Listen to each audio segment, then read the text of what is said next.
Era novembro de 1873. Aquele era um dia normal no convento, como todos os outros, exceto por um acontecimento muito estranho. De repente, Irmã Maria da Cruz, que se achava sozinha naquele momento, ela começou a ouvir um gemido, como se alguém estivesse sentindo dor. Irmã Maria da Cruz conta que ela começou a perguntar quem era que estava fazendo medo a ela, mas por mais que ela perguntasse, insistisse, ela não tinha nenhuma resposta. Então ela entendeu que podia ser uma alma do purgatório e a única coisa que ela podia fazer por aquela alma era rezar por ela, e foi justamente o que ela fez. Durante 3 meses, Irmã Maria da Cruz intensificou suas orações, só que ela percebeu que aquela voz não desaparecia. Até que no dia 15 de fevereiro de 1874, ela finalmente descobriu quem era a pessoa por trás daquela voz. Se tratava de outra religiosa com quem ela conviveu, chamada Irmã Maria Gabriela, que morreu no dia 22 de fevereiro de 1871, aos 36 anos de idade, e desde então ela se achava no purgatório. Irmã Maria Gabriela contou para a Irmã Maria da Cruz que sua alma ia ficar aparecendo para ela durante algum tempo. E durante muitos anos houve essa comunicação entre as duas almas. E cada vez que aparecia, Irmã Maria Gabriela, com a permissão de Deus, dava conselhos e revelava coisas sobre a eternidade. Além disso, ela também respondia algumas perguntas que Irmã Maria da Cruz fazia. Geralmente eram perguntas que o padre confessor de Irmã Maria da Cruz queria que ela fizesse, e ele também queria que ela anotasse tudo no diário. E eu reuni nesse vídeo as 15 perguntas mais interessantes sobre o purgatório que Irmã Maria Gabriela respondeu para Irmã Maria da Cruz.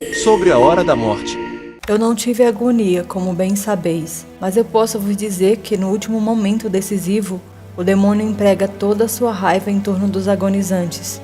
Deus, para dar mais mérito às almas, permite que elas sofram as últimas provas nesses últimos combates. Muitas vezes, no fim da vida, naqueles transes da morte, naquelas lutas terríveis contra o anjo das trevas, saem elas vitoriosas. Deus não permite que uma alma que lhe foi dedicada na vida pereça nesses últimos momentos. As pessoas que amaram a Santíssima Virgem e a invocaram toda a vida recebem dela muitas graças nessas últimas lutas. Acontece o mesmo para as almas que foram devotas de São José e de São Miguel, ou de algum santo. Nessa hora, então, é que a gente é muito feliz de ter um intercessor junto de Deus nesse momento penoso. Há almas que morrem tranquilas, sem nada experimentarem do que acabo de vos dizer. Deus tem seus desígnios em tudo. Faz ou permite tudo para o bem particular de cada um. A alma, ao deixar o corpo, se encontra toda tomada, toda investida de Deus. Ela se encontra numa tal claridade que no instante percebe toda a sua vida e o que ela mereceu. É em meio dessa visão clara que se pronuncia a sua sentença. Se é uma alma culpada e por conseguinte merece o purgatório como eu, ela fica de tal maneira esmagada sob o peso das suas faltas que ficam para apagar, que ela por si mesma se atira no purgatório. É só então que a gente compreende bem o bom Deus. Que desgraça é o pecado aos olhos da majestade divina. Sobre a morte repentina. Estas espécies de morte às vezes são justiça e outras misericórdia de Deus. Quando uma alma tem um temor de Deus, e Deus sabe que ela está preparada para comparecer diante dele, para lhe poupar os horrores da angústia que poderia ter nos últimos momentos, Deus a tira deste mundo com a morte repentina. Às vezes também Deus toma essas almas por justiça. Não ficam de todo perdidas, mas sem os últimos sacramentos, ou recebendo-os às pressas, sem estarem preparadas para a última viagem, seu purgatório é bem mais doloroso e se prolonga muito. Outros encheram a medida de seus crimes, abafaram a voz de todas as graças divinas, e Deus as tira da terra a fim de que não hesitem mais a vingança divina. Sobre quem vai direto pro céu. Para esta alma, a união começada com Jesus na terra continua no céu após a morte.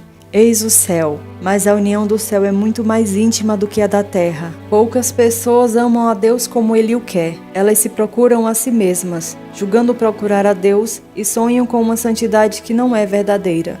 Sobre os níveis do purgatório. Eu queria dizer que há diferentes graus no purgatório. Assim eu chamo o grande purgatório, o lugar onde estão as almas mais culpadas, onde eu fiquei 2 anos sem poder dar nenhum sinal dos meus tormentos. No nível mais baixo do grande purgatório, estão as almas que cometeram enormes crimes durante a vida e que a morte as surpreendeu nesse estado sem que tivessem tempo de se penitenciarem. Salvaram-se por milagre, muitas vezes pela oração dos parentes e de pessoas piedosas. Algumas vezes nem puderam se confessar e o mundo julgou perdidas. Mas o bom Deus, cuja misericórdia é infinita, lhes deu no momento da morte a contrição necessária para se salvarem, tendo em vista algumas boas ações que praticaram em vida. Para estas almas o purgatório é terrível, é o inferno, exceto isso, que no inferno se amaldiçoa a Deus, enquanto no purgatório bendizem e agradecem por terem sido salvas. O segundo purgatório é diferente do primeiro, se sofre também, porém menos.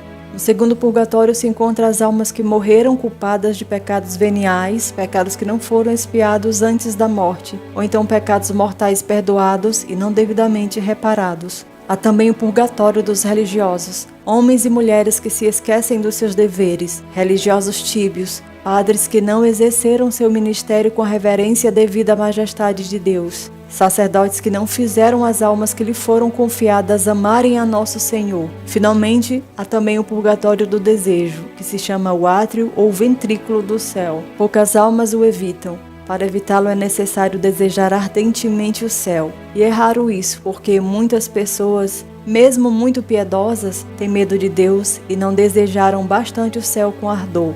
Sobre o purgatório dos protestantes. Pela misericórdia de Deus, um certo número de protestantes se salva, mas o purgatório deles é longo e rigoroso. Eles não abusaram da graça, é verdade, como muitos católicos, mas não tiveram as graças insígnes dos sacramentos e outros socorros da verdadeira religião, o que faz com que sua expiação se prolongue por muito tempo no purgatório.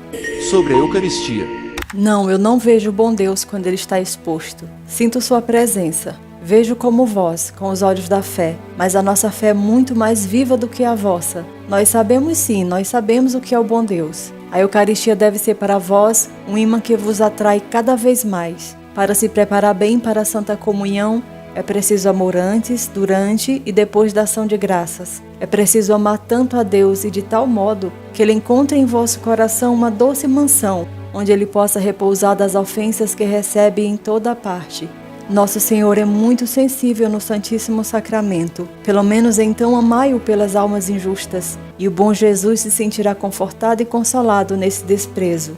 Sobre a visita de Nossa Senhora. Eu estou no segundo purgatório desde o dia da Anunciação da Santíssima Virgem. Nesse dia vi pela primeira vez a Santíssima Virgem, porque no grande purgatório a gente não a vê. A visita de Maria nos anima e depois esta boa mãe sempre nos fala do céu. Enquanto a vemos, nossos sofrimentos parecem diminuídos. Nós também vemos São José, mas não tantas vezes como a Nossa Senhora. Nós a vemos com seu corpo. Ela vem ao purgatório nas suas festas e volta para o céu com muitas almas. Sobre as indulgências. No purgatório, nós não recebemos as indulgências que nos são aplicadas, senão a maneira de sufrágio e como Deus o permite. É verdade que não temos mais apego ao pecado, porém nós não estamos sob o reino da misericórdia, e sim sob o império da justiça. E dessa justiça recebemos o que Deus quer que nos seja aplicado. Sobre quem é Deus. Nós não podemos ver a Deus no purgatório, então aí já seria o céu. Não podeis imaginar nem representar na terra quem é Deus. Nós, porém, o sabemos e o entendemos porque nossa alma está desprendida de todos os laços que a impedem de compreender a santidade e a majestade do bom Deus. Sobre se as almas se consolam no purgatório. No purgatório, nossa única consolação, nossa única esperança é só Deus. Na terra, Deus permite que a alma seja consolada por um coração amigo, e se nesse coração ainda não se encontra o amor de Jesus, as consolações são vãs e perdidas. Mas aqui as almas estão mergulhadas em Deus, na vontade divina, e só Deus pode aliviar a dor que precedem. Sobre o maior sofrimento no purgatório. Sim, eu sofro, mas o meu maior tormento é não ver a Deus. É um martírio contínuo que me faz sofrer mais do que o fogo. Ninguém pode imaginar o que é o sofrimento do purgatório. Ninguém pensa mais nisto nesse mundo. As comunidades religiosas também se esquecem. Sobre o fogo. Sentis calor? Se soubesses o calor do purgatório comparado ao vosso. Uma pequenina oração nos faz tanto bem. Ela nos refrigera como um copo de água fria dada a uma pessoa que tem muita sede. O fogo do purgatório é como o fogo da terra, com a diferença de que o fogo do purgatório é uma purificação da justiça divina, e o da terra é bem doce comparado com o do purgatório. Sobre São Miguel Arcanjo. Nós vemos São Miguel como se veem os anjos. Eles não têm corpo. São Miguel vem ao purgatório buscar todas as almas que já estão purificadas, porque é ele quem as conduz ao céu. O anjo da guarda também vem nos visitar. mas São Miguel é muito mais belo. Sobre o conhecimento das almas das coisas da terra. Eu não conheço as coisas que se passam na terra, senão enquanto Deus o quer, e meu conhecimento é muito restrito.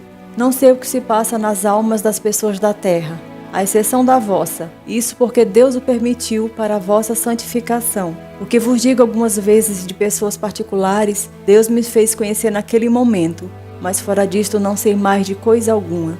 Certas almas possuem conhecimento mais extenso. Tudo é proporcionado ao mérito. Últimos conselhos para salvar a alma. Ficai bem unida a Jesus. Antes de qualquer ação, consultai-o.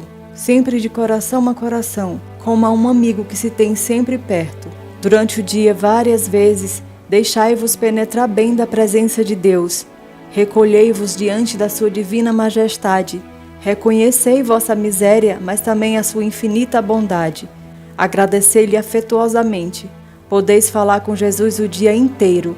É o que ele espera de vós já há muito tempo. E de buscar no coração de Jesus o que necessitais para vós e para os outros. Ele nada vos há de recusar. Quando puderdes, fazei uma visita a Jesus na Eucaristia e dizei-lhe vossos sofrimentos, alegrias, tudo enfim. Falai-lhe como a um amigo, a um pai, a um esposo.